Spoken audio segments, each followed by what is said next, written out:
we're back. Welcome back to the Premier League prediction series. It's time for our final predictions video of the week. And what a week it's been already so far. So much interaction we've had over the course of this week in all of the European videos and the Premier League video as well. So as always, thank you for all the support you have given this channel over the course of the last few days. And we do it all again next week as well. But today we're here to talk about game week 25 in the Premier League. Again, just the 10 fixtures taking place this weekend. The bonus match between Aston Villa and Liverpool we will once again do in a separate video during next week. So we don't want to get it lost in the shuffle. As you know, I don't like to predict a game before a previous match has already been played. So with Villa and Liverpool both playing this weekend, I like to save that prediction until after that match has already been played. So just bear that one in mind when we do this video today. And as always, if you haven't done so already, please do consider dropping a like on this video if you do enjoy all of my prediction series, and subscribe to the channel if you are new around here with notifications turned on so you don't miss out on all the videos we have got coming up next week, which of course include Champions League, Europa League, Europa Conference League, all second legs for the playoffs. We'll have separate videos for them and that Aston Villa Liverpool video as well. So make sure you are subscribed with notifications turned on so you miss out on any of that. And let's look ahead to this week's predictions then. I'll be fully transparent once again. Last week, across the 11 Premier League fixtures, I only got 3 right. I'm fully transparent, I always am. It means we're back under 50% for the Premier League, which does suck. But a good week in the FA Cup, in the Champions League, and especially in the Europa League, actually, means that we're still pretty damn good for the season so far. We're almost at 1,000 predictions for the entire season so far as well, which is crazy. This game week 25, is a repeat of game week 6 from earlier on in the season. And on that week, we got 5 out of 10. And let me just tell you, like I just said, 3 out of 11 last week. I genuinely believe that these fixtures for game week 25, all 11 of them, in fact, are probably harder to call than the 11 we had last week. So I hope I'm not going to do so bad as I did before, but we shall see. Let's get into it though, because the early kickoff for game week 25 is actually tonight. It is Brighton against Chelsea tonight. So fantasy football fans, get your fantasy football teams done, because there is a match tonight. And if you think there's a hint of deja vu about this, well, you'd be right, because these two sides played at the Amex just 6 days ago in the FA Cup. And on that occasion, Brighton won 2-1. And let's be honest, Chelsea's only goal of that game was a freakish own goal from Verbruggen from a scuffed cross from Cole Palmer. So Chelsea desperate to figure things out in front of goal. They've lost Nicholas Jackson. It's been confirmed that he is going to be out for at least 6 more weeks. They've let João Felix go on loan to AC Milan. And Enzo Maresca's come out and said really himself that Nkunku's not an out-and-out striker. Mark Gueye is also injured. So Chelsea look like they're really going to be struggling in front of goal coming into this game. The only good news for them might be that Brighton could be struggling defensively as well. It looks like Lewis Dunk and Pervis Estupiñán are going to be facing late fitness tests coming into this match. And if they're both missing, it will make Brighton a little bit more vulnerable at the back. Maresca has also confirmed for Chelsea that it looks like Reece James and then Jorgensen will both be starting. So they're changing the goalkeeper after it looks like they've had enough with Robert Sanchez, the former Brighton goalkeeper. What I would say, though, is what I mentioned going into the FA Cup game last week, which is that win for Brighton in the FA Cup was actually their first win in 6 against Chelsea. So Chelsea have a very good record against Brighton. They're going to want to bounce back from the disappointment of getting knocked out of the FA Cup. They're going to play their strongest side for this Premier League as they race for the Champions League places. Do I think they're going to get the result like I did last week? No, but I'm still not convinced Brighton get the win again. So I'm going to go for a 1-1 draw. I would still think, though, after what we saw last week and with the likelihood that João Pedro comes back into the Brighton starting lineup for this game, that Brighton should be considered favourites. But I'm going for a 1-1 draw. On to Saturday then, and we start Saturday with Leicester taking on Arsenal. Both of these sides already out of the FA Cup now after Leicester lost to Manchester United, after Arsenal lost to Manchester United in the previous round. And for Arsenal, it's their first game since that humiliating 2-0 semi-final second leg defeat to Newcastle, meaning that they've not played for a week and a half since essentially being beaten 4-0 by Newcastle over the course of the 2 legs. And whilst away on warm weather training in Dubai, Kai Havertz has torn his hamstring, which will see him miss the remainder of the season And it's also now been confirmed that Gabriel Martinelli is also going to be out for the next 2 months as well. So with Saka still injured, Jesus out for the entire season, Arsenal are seriously struggling up front. It looks like their only fit forward at the moment are Trossard, Sterling and Nwaneri. So real opportunity for a Leicester side that, okay, have still lost 8 of their last 9 matches, but are starting to put together slightly better performances. And let's not forget, back in game week 6, they almost had Arsenal at a 2-2 draw until 2 stoppage time goals from Arsenal meant that it finished 4-2. So I look at this game and I do genuinely believe that Leicester have a solid opportunity to get at least a draw from this match, if not a win, as they try to keep themselves alive in the Premier League. However, after Liverpool, should I say, slipped up against Everton in midweek, it's a real opportunity for Arsenal to close the gap on Liverpool down to 4 points before Liverpool play. And I still think, even with their injuries, they've got a little bit too much quality for Leicester. We shall see. I'm back in Arsenal. I'm going for a 2-1 victory to the Gunners. Next up, it is Aston Villa taking on Ipswich, and both of these sides were in FA Cup action last week, and both of these sides won in FA Cup action last week. However, neither of these sides has won any of their last 3 Premier League games. In fact, Ipswich have lost their last 4, which means they are now 19th in the Premier League. For Aston Villa, they're still not doing great, but they're working their way back up to European places. And what I would say is since their last Premier League game, they have made some really impressive signings. Donyell Marlon obviously was playing for them anyway, but he is now starting properly. Rashford they signed, Asensio they signed, Ozcan they signed, and then Axel Disasi on loan from Chelsea as well.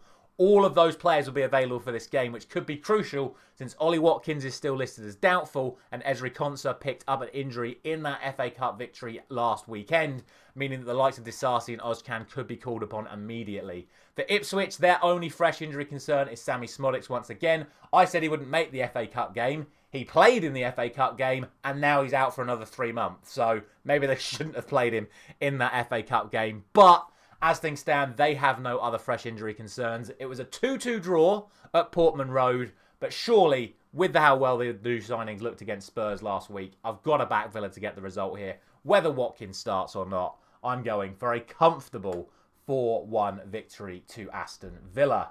Then we come to a very interesting one. Fulham versus Nottingham Forest. Now, Fulham have won all of their last 3 away games, but haven't won any of their last 5 at home in the league.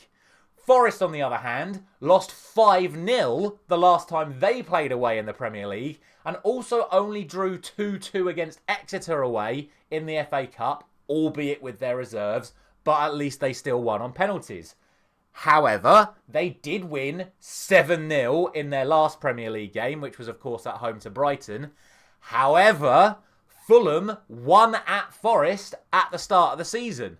So it's so tough to call this one. Both sides are still playing relatively well, but not playing probably as well as they were, say, 3 or 4 weeks ago. Neither side have any fresh injury concerns coming into this. In fact, if Hudson-Odoi makes it for this game, Forest have an entire fully fit squad coming into this match, whereas Fulham still have the existing injuries to the likes of Nelson and Harry Wilson.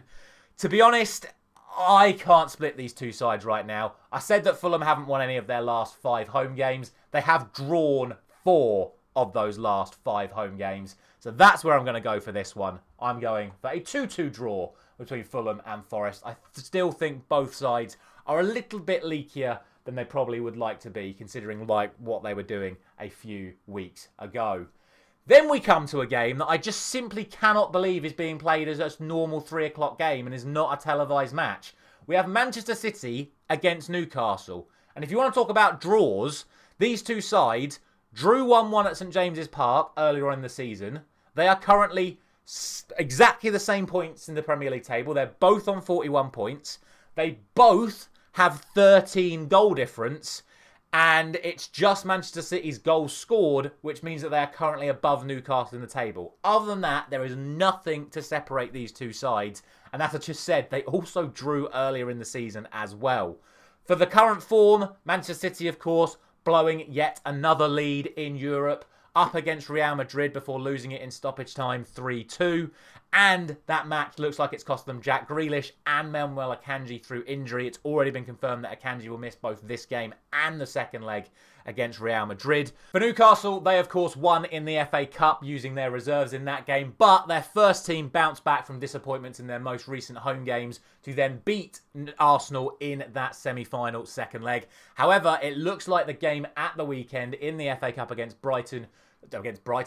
Birmingham, looks like it's cost them Dan Burn, which could be a big loss for them considering that Sven Botman is currently injured, Jamal Lascelles is currently injured, and they let Lloyd Kelly go on loan to Juventus. So they could be struggling at centre-back for this match, or however, it could be considered that Botman may be risked for this one. They also are still going to be missing Joelinton for this one as well. So Newcastle not at full strength. As we know, City nowhere near full strength, both in terms of players available and the mentality of the players currently on the pitch. I would expect there to be plenty of goals in this one. However, I still think Man City should be considered really strong favourites for this, because what people aren't talking about is that Manchester City have won the last 6 games at home to Newcastle, and in all of those 6 games, Newcastle have not scored. Not even once. 6 games in a row at the Etihad where Manchester City have won against Newcastle without conceding. Just bear that one in mind before you start making your own predictions for this game. Like I say, I think City should be considered favourites, but I think that trend is going to be bucked for this match, and I am going to give Newcastle some goals. I'm going to go for a 3-2 win to Manchester City. Final 3 o'clock game then, I believe. No, it's not, because we still have the West Ham game as well. It's penultimate 3 o'clock game, should I say, is Southampton taking on Bournemouth. And for Southampton, they backed up their incredible win away to Ipswich in the Premier League by losing 1-0 at home to Burnley in the FA Cup. And they played their full first team. What sort of message that sends to the fans and to the mentality of the players, I really don't know, because they are so far adrift in the Premier League that you would have kind of thought a result against Burnley could have projected them to keep going further. But when you're talking about a Bournemouth side that are absolutely flying at the moment, yes, they did lose to Liverpool in the Premier League last week, but it was in bizarre circumstances at how they missed some of the chances in that game. And then they bounced back by beating Everton in the FA Cup. So they're playing still fantastic stuff at the moment. For me, there just isn't really too much to say about this one. Bournemouth, they won the home game, should I say, on game week 6. They won that 3-1. They've got no fresh injury concerns. Granted, they've not had anyone come back to full fitness, but the players they have had available are still available. For Southampton, the good news for them is Tyler Dibling's back and available again, but Harwood Bellis is going to be missing as well. For me, I just don't see any other result than a Bournemouth win here. I'm going for a 3-0 victory to Bournemouth. And now, the final 3 o'clock kickoff sees West Ham United taking on Brentford. And look, it's another London derby. We have so many London derbies in this Premier League, but there is always something a little bit extra when you get these London derbies in the Premier League. And look, both of these sides also had weeks off last week, neither of them in the FA Cup after respectively getting knocked out in round 3. And both sides come into this off the back of defeats 2 weeks ago. West Ham lost to Chelsea, Brentford lost to Spurs. So it's not great for either of them. They both only have 1 win in their last 5, but crucially, Brentford's last win in the Premier League was an away win to Crystal Palace, and West Ham's last home game was a defeat to, you guessed it, Crystal Palace. So there is definitely remit to say that Brentford could get the result here. In terms of injuries and suspensions, Lucas Paqueta is expected to make it back for West Ham following the groin injury he picked up a few weeks back. There are no fresh concerns for Brentford, and there are actually no fresh concerns for West Ham. Literally, Paqueta is back. No one else is injured. It was a 1-1 draw at the G-Tech earlier on in the season, but I do think that West Ham should be considered the favourite for this one, especially since they're at home. I can see this one being very, very close, but I'm going to edge it in favour of West Ham United. I'm going for a 2-1 victory for them. And then the late kickoff on Saturday sees Crystal Palace taking on Everton. And, well, unlike their hosts, Crystal Palace did win their FA Cup match last week, albeit against lower league opposition. Everton, of course, on the receiving end of that defeat to Bournemouth. And for Crystal Palace, it's 5 wins in their last 6 matches. They're playing some great stuff at the moment. But Everton will not care about the 5 wins that Crystal Palace have had in the last month, because their last-minute equaliser against Liverpool is worth more to those Everton fans than all 5 of those wins for Crystal Palace are combined, as far as I'm concerned. Incredible end to that Merseyside derby, but it did come at a cost, and that is that Cheick Doucouré picked up a second yellow card into a red card, which means he will be suspended for this match against Crystal Palace, who themselves are going to be without their own Doucouré because he has picked up an injury. No other fresh concerns for either side coming into this one. It was a very close game earlier on in the season, and I just think it's a very, very tough one to call. I don't think there's much between these two sides. I think if the Everton hadn't got that last-minute equaliser, I'd probably go for a Crystal Palace win here. But I do think Everton are going to get something. They're playing some great stuff under David Moyes at the moment. Like I say, it was a 2-1 win earlier on this season, and I'm just going to go for a 1-1 draw. I think, again, very, very close. Everton have a very good record against Crystal Palace. Unbeaten in their last 8 matches against Crystal Palace, and it does include, like I just said, that 2-1 win earlier on in the season. So it would be a slight surprise to see Palace get the win here. I think a 1-1 draw is just about right. And then that takes us to Sunday, and the early kickoff on Sunday sees the other side of that Merseyside derby, Liverpool taking on Wolves. And well, the cost to Liverpool is certainly much greater than the cost to Everton. Not only is it 2 points dropped, but Curtis Jones got sent off, Arne Slot got sent off, and I can't remember his name, but Arne Slot's assistant got sent off as well, which means former Everton man Johnny Heitinger is going to be in charge for Liverpool against Wolves this weekend. Obviously, Arne Slot's still going to be in charge, but Johnny Heitinger is going to be the man on the touchline barking out the orders. It's a bizarre situation. I don't think I've ever seen it where a third person, like the third in the rankings, is the person in charge of the match, but they'll be the man in charge in the dugout taking it on Wolves. And for Wolves, they come into this off the back of 2-0 wins in a row, one in the league against Villa, one in the FA Cup away. I can't remember who they played, but they won 2-0 once again.